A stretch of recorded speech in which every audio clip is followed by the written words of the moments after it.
recording here. Have my recording there. So as this starts all come on, thank you for welcome on Bridges Live. I'm Dr. Paul Dyer, and we like to have a conversation on Bridges Live. It's about information, understanding, and action. I have Mr. Tom Dillard and Mr. Dr. George Frazier on. Tom, please introduce yourself to the community and where you are and what you do. I know you're retired. I know that, and your knees hurt, so I know that. Can't leave that out. Tom Dillard. I live in Columbus, Ohio. Trained, I guess, back in the day as a social worker, community activist, used to run programs in Columbus in the 60s and 70s that really focused around maximum feasible citizen participation. So that was the model cities, and for the war on poverty programs. Was a member of CORE back in the days, so used to all that talk and rhetoric and action and the like, and value that very much, and try to how do I say, share ideas and thoughts, but probably even more important, to listen to what folks are saying, to try to help them and help myself understand where we are and where we're going. And then Dr. George Frazier, as extensive as it is, but please give a synopsis of who you are. Born and raised in Brooklyn, New York, I'm a servant leader, founder of Fraser Net Incorporated, as well as founder of the Power Networking Conference, now in its 20th year, as well as founder of WINS Wealth Building Centers and Curriculum, which is a financial literacy system that we embed and install in historically black churches and social and civic organizations to teach our people financial education. And then founder of Fraser Nation, Citizens of Generational Wealth, which is a virtual nation with its own flag, its own Declaration of Interdependence, its own constitution. It's global. And we have about 1.2 million citizens in Fraser Nation. So the conversation I want to talk about, and the reason why it started this little hoopla, and there was a significant post about crabs in the barrel about black people. And the crabs in the barrel has taken on a connotation of we don't help each other. Or I want your thoughts on those comments. Or should we just not be using that terminology at all? Should it be eradicated? Or should we just move past that and move on to something more proactive than a negative? And Tom, you can start, please. Oh, okay. That's an old notion. Right. Growing up, we used to hear that all the time, that we couldn't move ahead because of, black folks, one crab in the barrel would pull the other one back, and the like, and the like. It's a book called Brainwash. I forget the guy's name. Tom Burrell. There you go. Talks about that, huh? And the stories and the like that have been put out there concerning black folks' behavior and what it meant and how they use it to kind of keep us off track. As I look at our history, though, I see being part of an old social work in terms of group work and organizational development, you look and you see where black folks have come together on numerous occasions to get things done. Now, are there disagreement amongst groups? Absolutely. If you want to see disagreement, what crabs in the barrel, look at Congress. That's a good place. And boys pull each other down. And so it happens, the factions disagree and don't support one another. That happens in all groups and organizations. But the fact that it's somehow applied to us in a unique way, you know what I mean? As if it's a fault or a blemish of some sign on ourselves and people is a bunch of BS. So all groups do it, and that whole crabs in a barrel is a way of, in my way of thinking about it, is a way of, it has a couple slices to it. One is I can use it as an excuse for not participating in stuff because there's too many crabs in the barrel. right? And I don't want to be pulled back. So I isolate myself from folks. And probably even more dangerous is I share with other folks the hopelessness that the message communicates. The don't. What was the and to support that academically with depth of research, I refer to the golden brook, the golden, oh, come on, guys, the golden brick road in which the crows tell. The yellow brick road. Yeah, the yellow brick road. Thank you. I need to have you around more. That's right. The yellow brick road, because when the crows talk to the scarecrow, right? Right. Said, you ain't nothing. You can't be nothing, huh? Get back on the pole, huh? Because you ain't going nowhere, no way. And so there's that thought amongst our folks when we are afraid, huh? And hopeless. We go to that whole kind of crabs in a barrel. I can't do nothing. I better get my behind back on that scarecrow pole where I belong. Gotcha. And so it communicates that kind of thing. And so, I think that's my way of thinking about it. But again, I could be wrong. Dr. Frazier? I pretty much agree with Tom. I think he said it all. It is not something that I ascribe to. It's not something that I generally say or think, because it has negative connotation. So I don't want to even put that out in the universe. Yes, are there crabs in a barrel? Yes, and as Tom said, I can't think of any group that doesn't have it.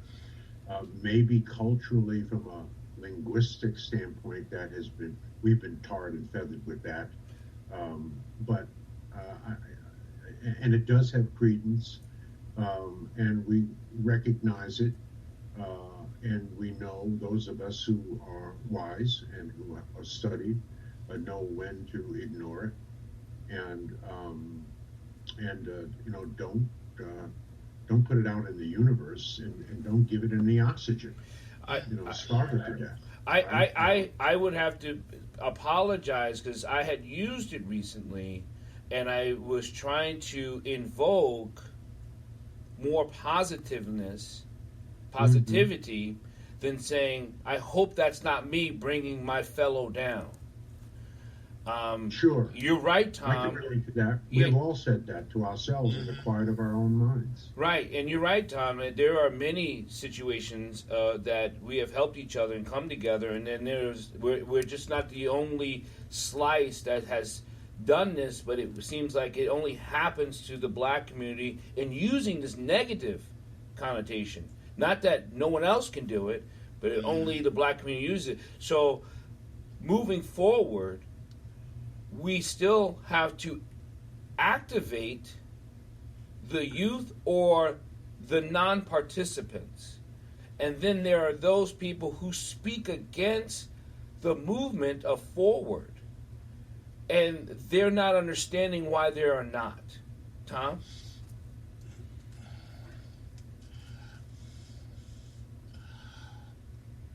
Well, let me answer it this way, and kind of float an idea by both you wise gentlemen. It's my belief as of recent that our DNA, now that we're understanding what that is and what that means, our DNA is passed on from generation to generation. We know the physical DNA is. Right? My bald head comes from my mother, and her genes.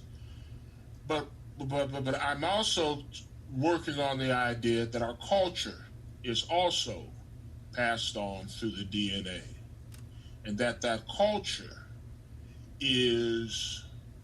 has three basic components: family, faith, and freedom. And no matter where you, as a general rule, not everybody, as a general rule of dealing with black folks, you find those themes always playing through. family is always a theme for us, no matter how bad it is, right? And folks have done that. Faith, even from African ancestries, in terms of talking to ancestors, etc. And that whole kind of thing around faith that manifests itself in the church, you know what I mean, and in fraternal and sorority organizations. That whole thing of faith and believing in a set of principles and as a way of going. And then the last one is freedom. And in all of our experience, no matter how good or how bad it is, freedom seems to be a theme that always plays.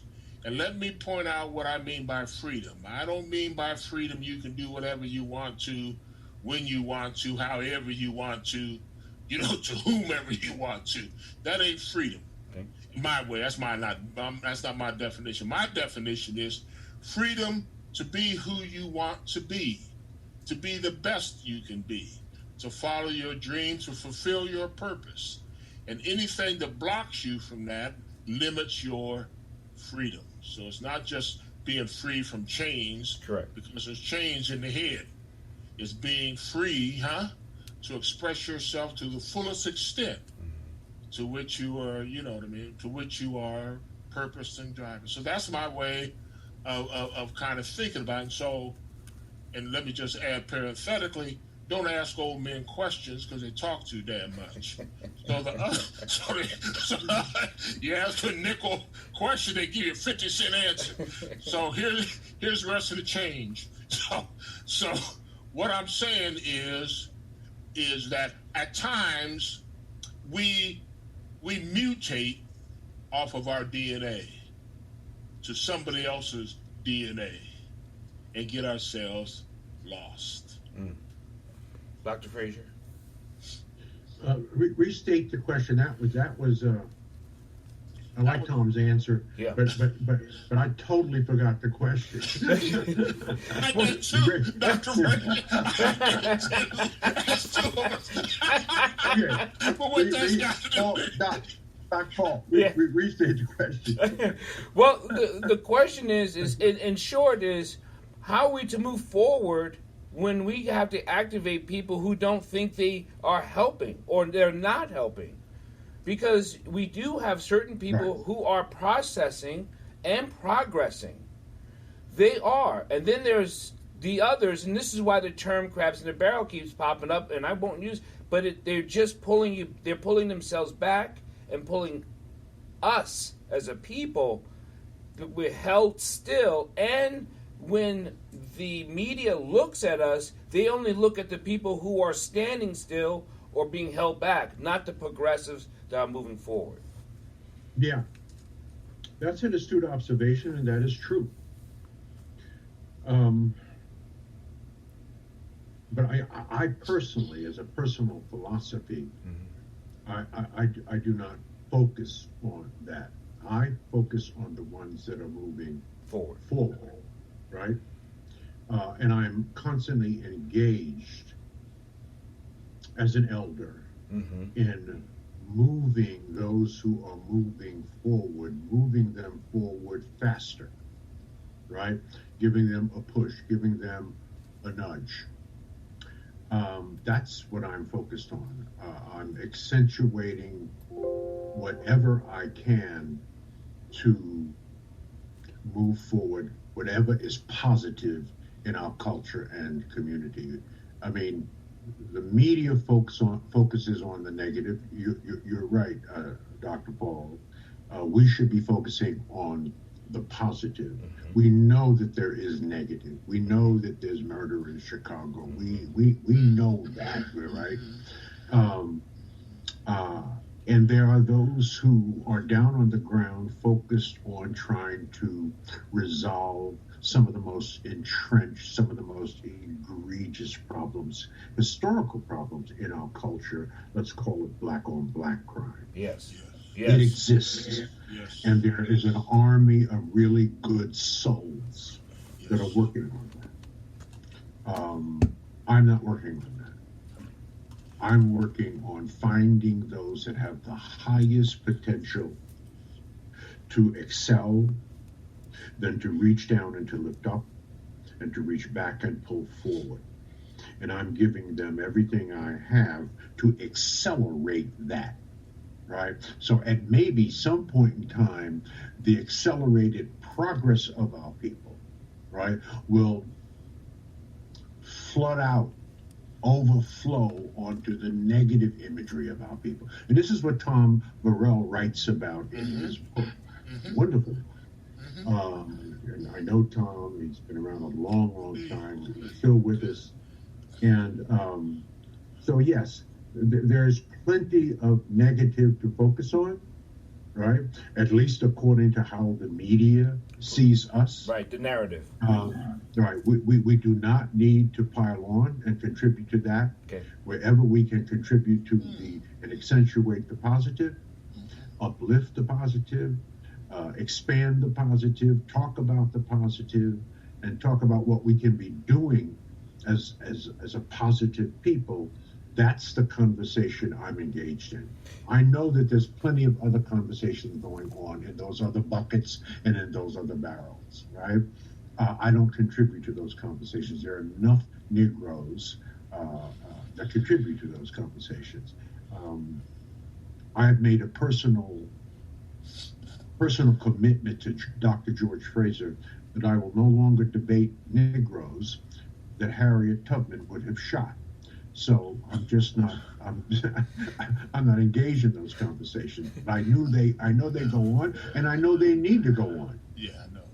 That's good. So, and I love that one. I am not going to talk to you to a person that Harriet Tubman just would have shot, because there were people she did have to shoot because they were going to tell. That's right. They were going to tell to don't take these people. That's right. They were negative. They were toxic.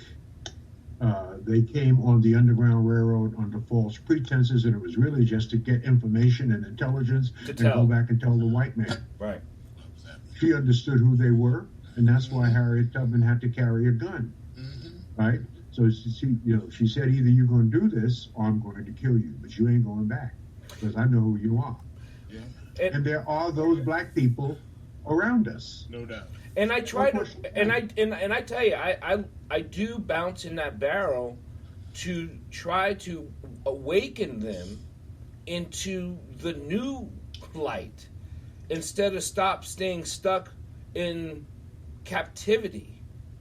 I do work on that, and then it is tiresome. But I feel like if the kids that don't know the difference, specifically youth, and I don't know what that age is, because you still find 40s and 30s still thinking like they're a child. So it's not an age issue. Oh, yeah. It's a comprehension issue. It's a cognitive issue. And they're not understanding the gravity of their habitual condition. That's right. Go ahead, Tom. I agree to an extent. My perspective is a bit different. Being a social worker, you know where I probably ended up doing, right? It's working with the guys in court, in jail, and the guys in the street, and that kind of stuff. And having kind of, it's not a badge or anything, but having come from a similar kind of environment, and by the grace of God was able to leave that environment. In part, I've spent time talking to what we call knuckleheads about that whole kind of piece, and I'm sure both of you have too. From time to time, we're confronted. Yeah, you're going to say something. You see it, and you're going to say something. So I don't think either one of y'all are real good at keeping your mouth closed. So you're going to speak up, which is good, because especially for elders, they look for direction, even though they talk a lot of smack. You know what I mean? They really are, at the end of all those sentences and all that cussing, they're really looking for direction. And that's not all of them. Believe me, it's not all of them, but it's some of them. So anyway, what we find is the approach I use is I don't try to make statements. I try to ask questions. Yes. Just ask questions. Say, what you working on, man? Why are you working on that? What you trying to do? How's it going for you? You making any progress? It's a question. In the old days, in my profession, it's called motivational interviewing. Is a technique where you just ask questions, and if you think about it long enough, you can hear your grandmother doing the same thing. Yeah. Boy, what you doing? Yeah. Right? Now she may tell you, how many times did I tell you to take out the garbage, man? I mean, how many times, right? You'll get statements, but a lot of it is questions as she probes how you're thinking and what you're thinking. And then mine would come back around the corner based on what I told her, She'll come back to that at a different place at a different time, right? To make a suggestion about who I need to see, what I saw, what I need to read, where I need to go, and more importantly, who I need to stay the hell away from. And that's what Dr. Frazier was talking about. Yeah, that's what I'm saying. There's these poisonous that we just need to stay away from. Yeah. But in that poison, we have so many people passing through that poison. That's right. And that's so. But I think you answered that, Dr. Frazier, if I'm correctly. But the people who reach up, I will grab. That's right. Right. Yep. Absolutely. Oh yeah. Oh, and sometimes they reach up with a filthy language. Is my point. Mm-hmm. And I ain't scared of. I ain't scared of that, or them huffing and breathing and all that kind of stuff. You know, that becomes a kind of a show they put out front. But the question kind of I have found in my limited experience is kind of disarms people. It kind of brings it down a little more, because they get ticked off at you and say, "Why in the hell you ask me all these questions?" Hey man, I don't mean nothing, but I just want to know, You don't have to tell me. I'm just asking because I like to know. Well, it ain't none of your damn business. Well, you're absolutely right. It ain't none of my business. So if you want to tell me nothing, you ain't got to tell me nothing. And then watch them tell you something. So anyway, and it doesn't work for everybody, but it's just one man's opinion, in terms of how I do it. That's all. But Dr. I think that's very, very effective. Yeah. And I spent my life writing about the power and importance of the relationships in our lives. I've written 6 best-selling books. Good. On networking. Good. And I say to people all the time, introduce me to your 5 closest friends, and that will tell me who you are. As they know and as they go, so go you. Right? That's right. Don't spend major time with minor people. People going nowhere want you to go nowhere with them. People doing nothing want you to do nothing with them. If you want to change your life, change your relationships. It's no more complicated than that. Because you're not going to get out of life without cultivating, nurturing, and building relationships at work, at home, and in the community. This is biblical. I didn't make this up. Right. Yes, I how agree. you're going to, wherever you're going to get there with and through other people. That's what you're going to do. The condition all the time when I speak. Good point. You got to give me your books you wrote. You can find them. I'm serious. Yeah.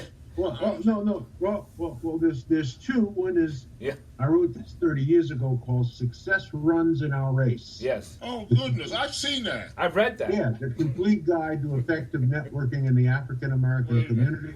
I wrote this 30 years ago. It is required reading in 57 historically black colleges. It is the book that started the networking conversation in Black America and ultimately started the networking. Good. Excellent. Thank you. I will.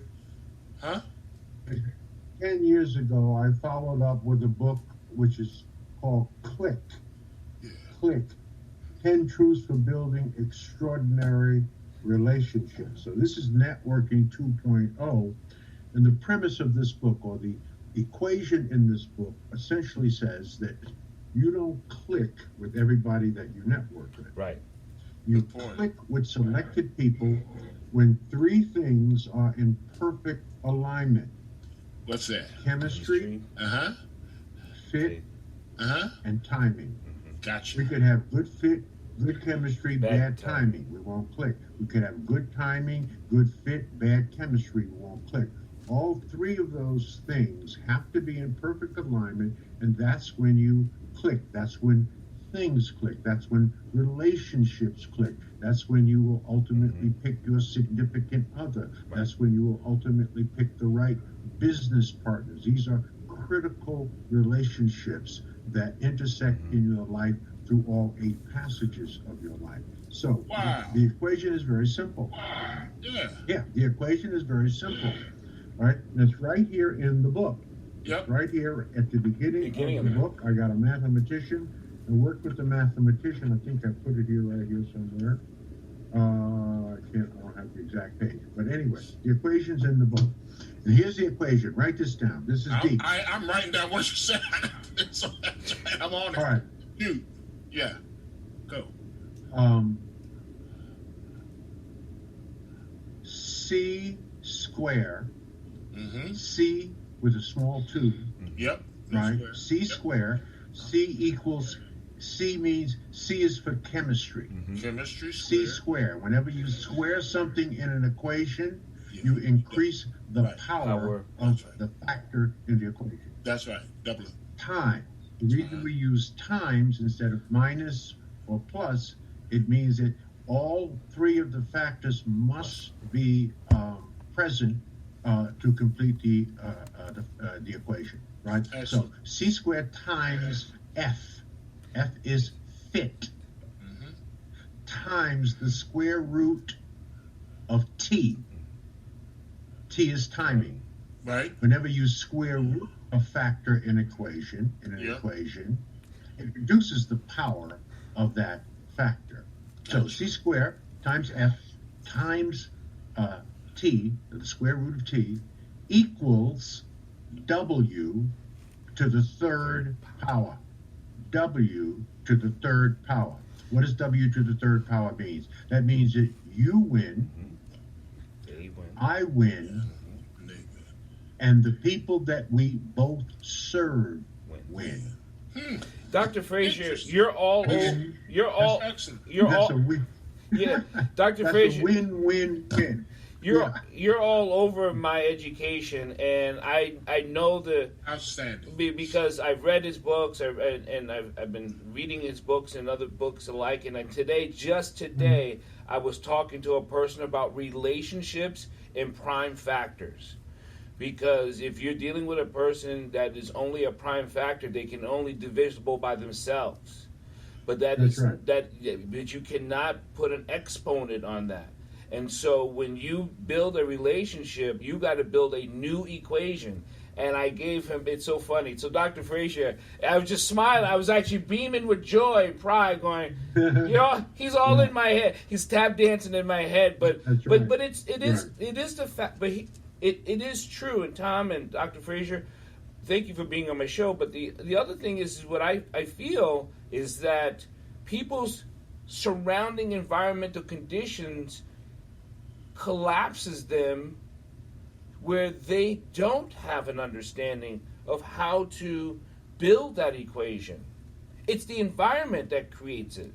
Now, if you are bold enough, brave enough, you can move through that environment and still succeed. And that's what you talk about, Dr. Fraser. That's exactly right. That's a very, very deep observation. Right. Dr. Paul, that's exactly right.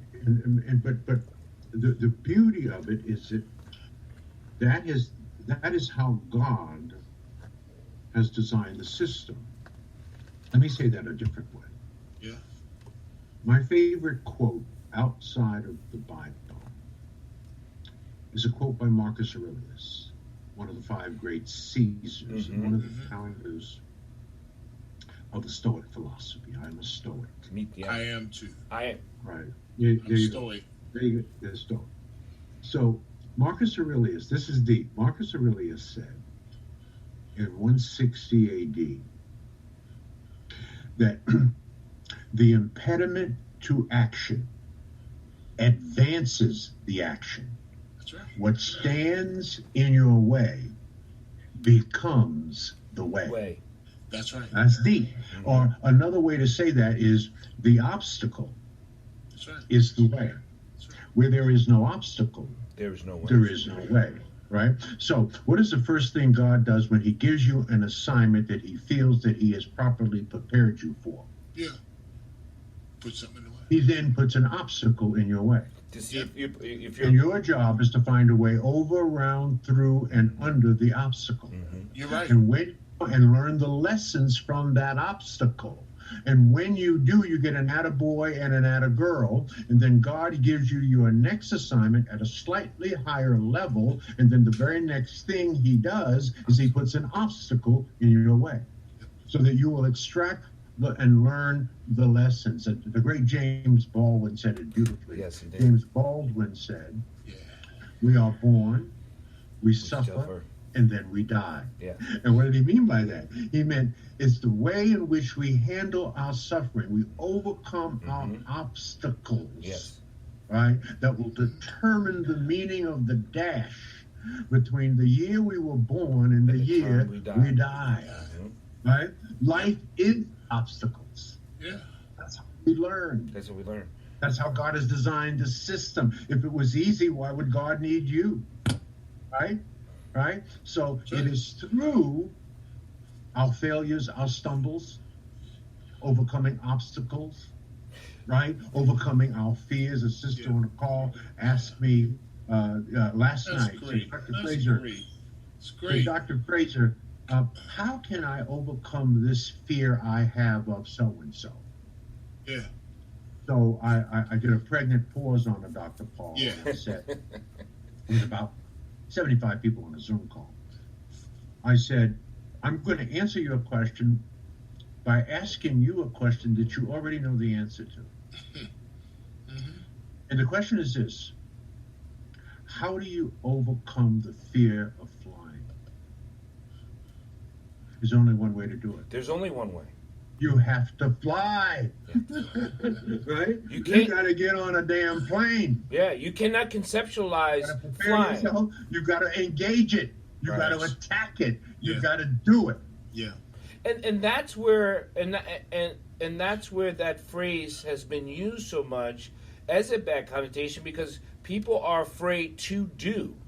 And they're afraid to do, and just maybe, and Tom, you kind of said this about DNA of our historical thing. They're afraid to do because they're afraid to break the master's code. Mm-hmm. They're afraid of being whipped by the invisible whip that has been plaguing them their whole generational life. That's right. Yeah. I understand. That's right. There's another reason they're afraid, or there's another, I think, underlying and foundational reason for fear. It is the lack of preparation. Okay. The unwillingness, Doc, to do the damn work. Yeah. That's right. I agree. Right? People always ask me, Dr. Fraser, are you afraid? Do you have any fear when you get up there and you speak in front of 1,000 people? I say, hell to the no. I am well prepared. Yeah. In this thing that I'm going to talk about, at this moment, I know more about it than 1,000 people who are getting ready to hear me. There you go. So I have no fear. I have anxiety. There's a difference. So they said, well, explain anxiety, Dr. Fraser. I said, the best metaphor or example I can give you of anxiety is the Kentucky Derby and the 14 finest horses on the planet meeting to run the Kentucky Derby. If you've ever been down by the gate, I have. where the horses are housed before they open the gate, you notice that the horses are fidgety, Yeah. that they're jumping all around. They ain't nervous. No.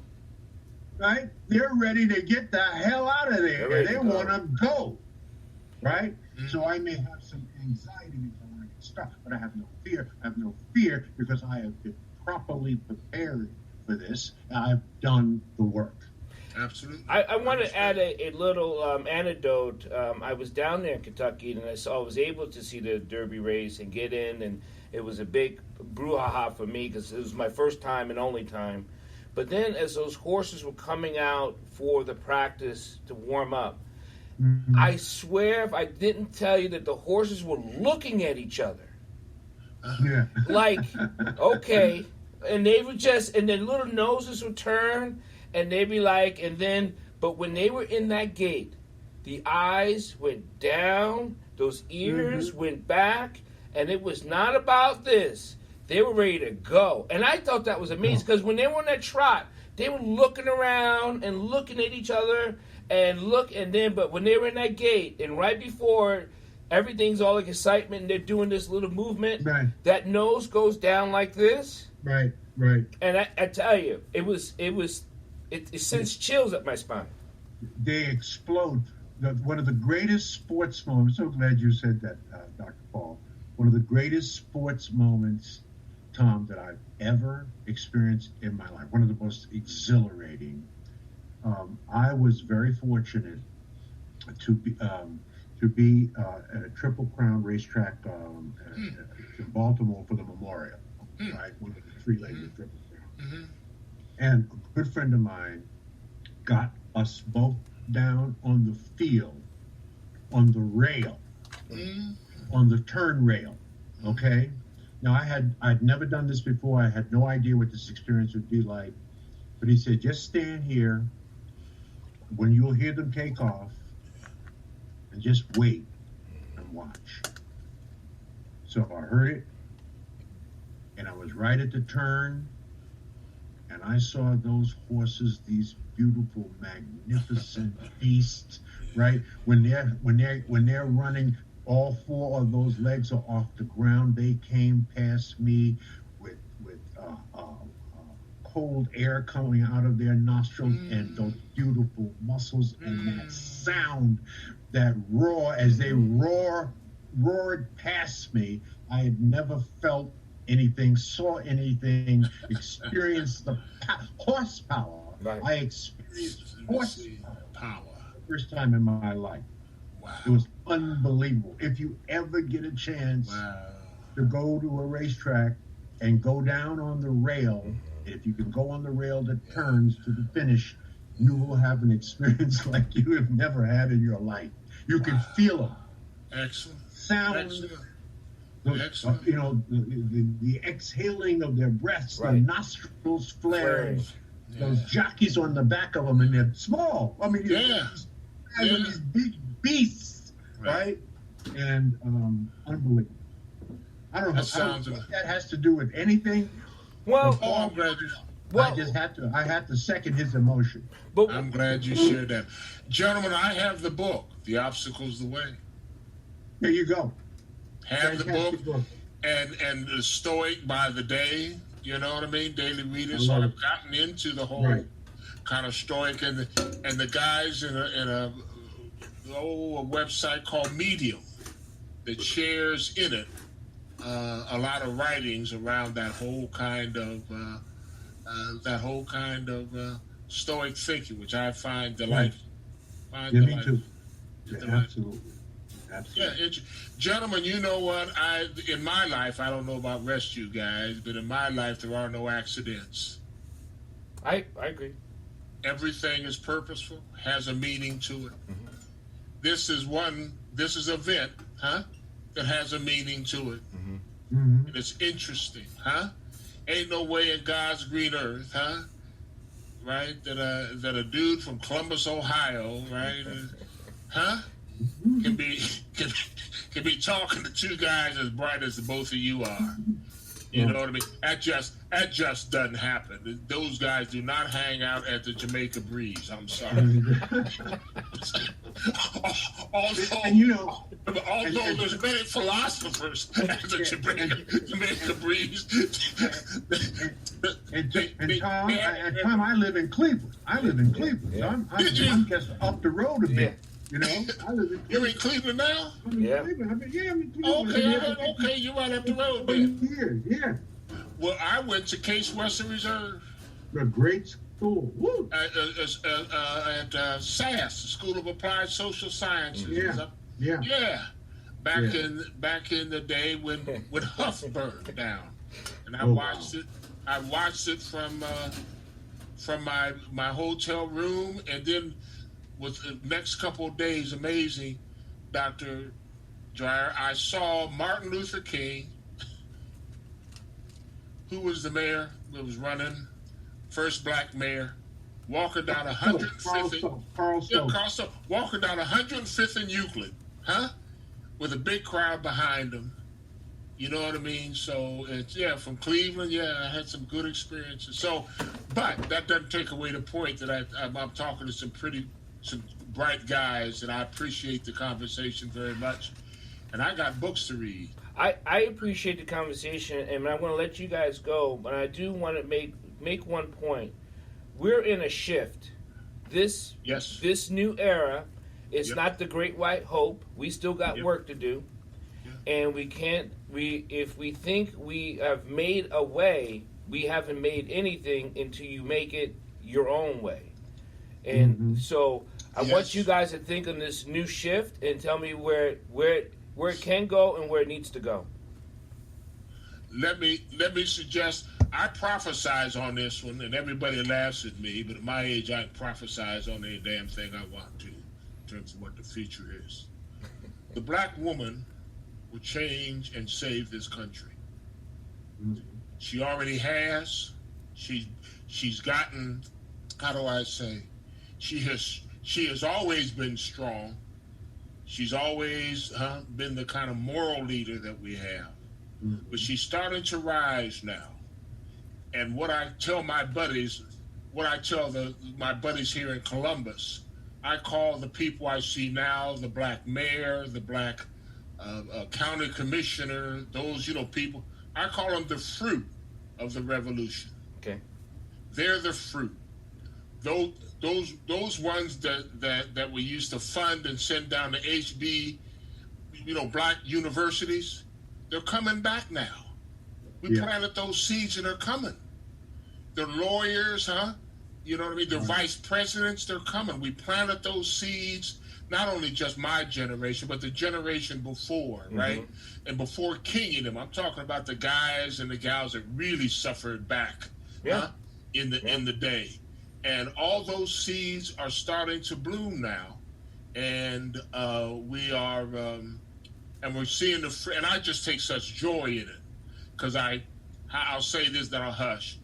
I see in their faces my aunts and uncles, cousins, brothers, sisters, neighbors. I look at them and I say, I know you.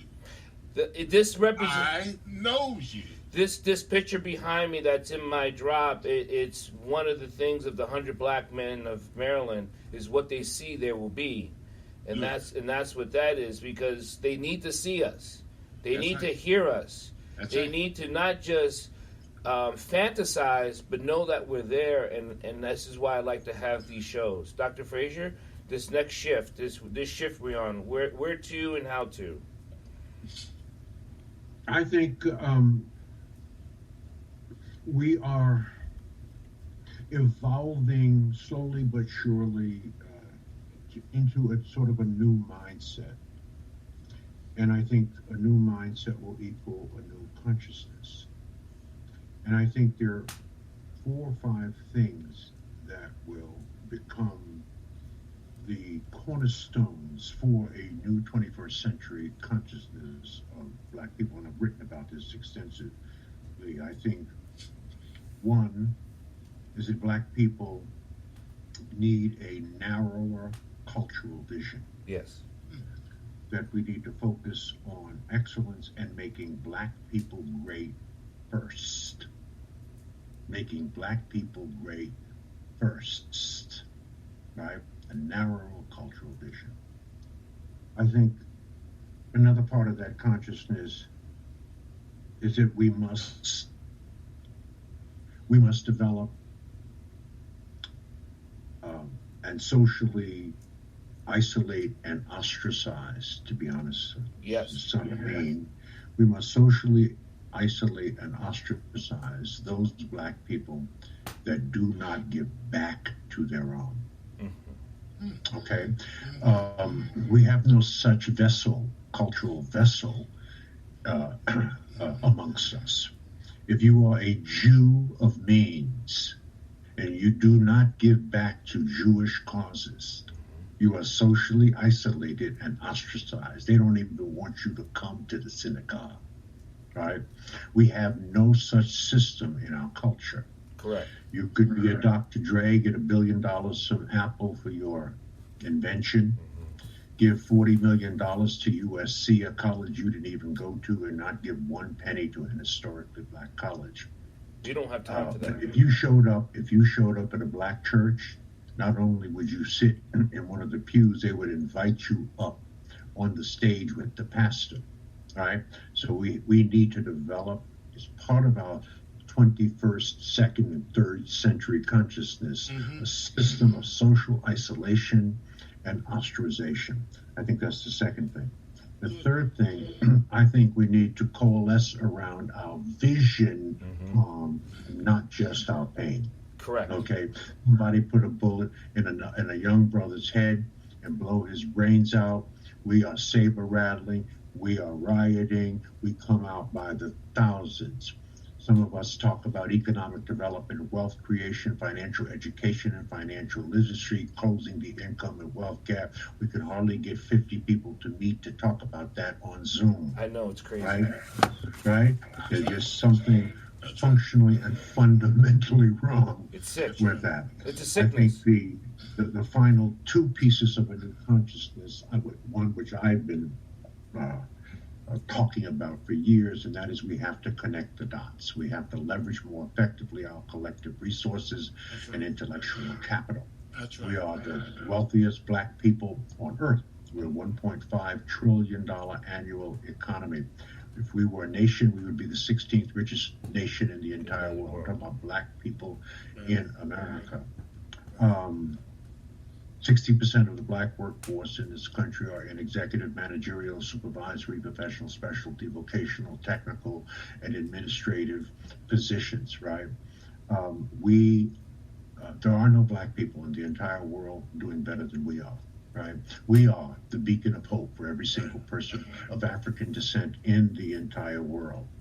We have everything we need to succeed except each other. Jews have each other. East Indians have each other. Asians have each other. Arabs have each other. We don't have each other. We have got to fix that. So until black people put black people first, black people will always be last. That has to be a part of a 21st, 22nd, and 23rd century consciousness. And finally, we have to think entrepreneurially. Yes. Right? We have to think entrepreneurially. And what does that mean? It means taking risk, taking responsibility, taking ownership for our own lives. We came over here on the Mayflower, and we own the fewest number of businesses per capita of any cultural group in this country. So we're not going to get there, right, by 95% of us being employed. Nothing wrong with black people being employed. We need some black people employed in certain disciplines, absolutely. But we have to have more of us that are creating work and jobs for our people, because that's the only way to raise up the poor. So the 21st century for us must be about becoming the number one employer of our own people. Yep. That is where I see us headed and going. That's the work that I'm doing. I know Tom is doing that same work in his own way, and so are you, Paul. You're really contributing to those ideas in your own way, because those are the ideas that will lift us up and save us. Thank you. Drop the mic. Thank you. God bless everyone. I hope everyone have any questions. They can comment and contact me. But ultimately, build the community, build the black community, and just thrive. You guys have a great night. Thank you so much, Paul. Thank you so much, George. Dr. Thank Fraser, you, Tom. Dr. Paul. Appreciate you. All right, now. I'll watch you.